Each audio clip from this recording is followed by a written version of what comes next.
My name is Sangeet, and today I want to speak about relationships. Many of us struggle in certain connections due to specific aspects that make them toxic. Sometimes we overcome the challenges, sometimes we don't, and we accumulate and carry them with us. It can be devastating at many levels, and it can go on and on for years. Going to the root cause of these situations lasting for so long, we can easily get to the belief that we don't deserve better realities, or that we are not worthy of true love. Whether this is related to friends, lovers, colleagues, family members, after all, it is all about love. Now, let's do a simple comparison. Let's imagine that we are about to eat some food, and we see that it has mold in it. If this happens, we don't take it, right? Or at least we take that part off, and we only have the rest of it. We can also accidentally put some toxic food in our mouth, but then right away we taste it and we take it out. We can even accidentally swallow it, but that's it, we don't repeat the action.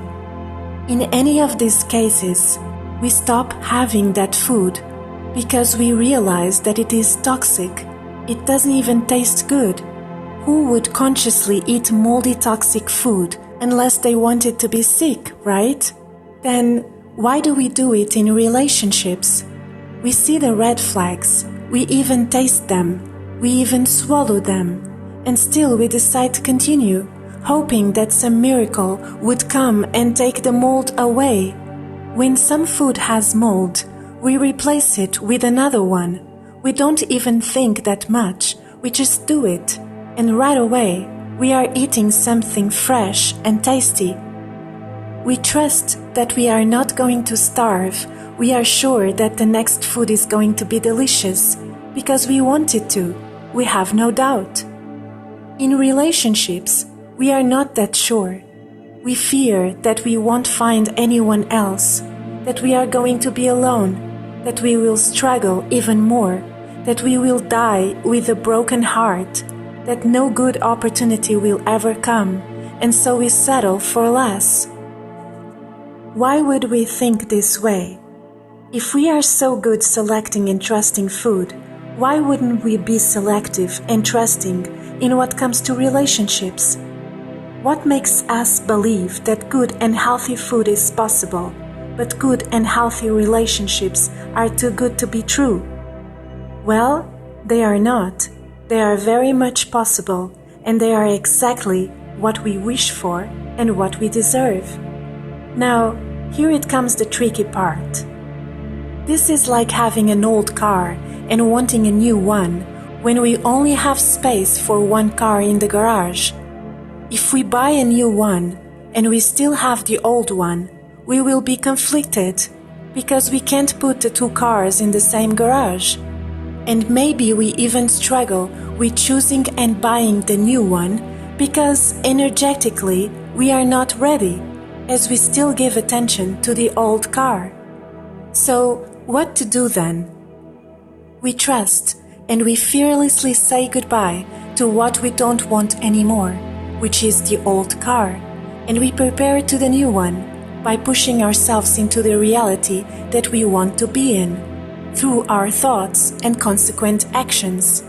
By doing this, we shift our energy and we allow everything to naturally and easily unfold, whether it's getting rid of one car, whether is receiving another.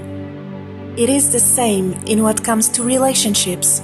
Once we start believing that we deserve the best, we are no longer afraid of letting go of one or more toxic connections, because we now know that the best is somewhere waiting for us.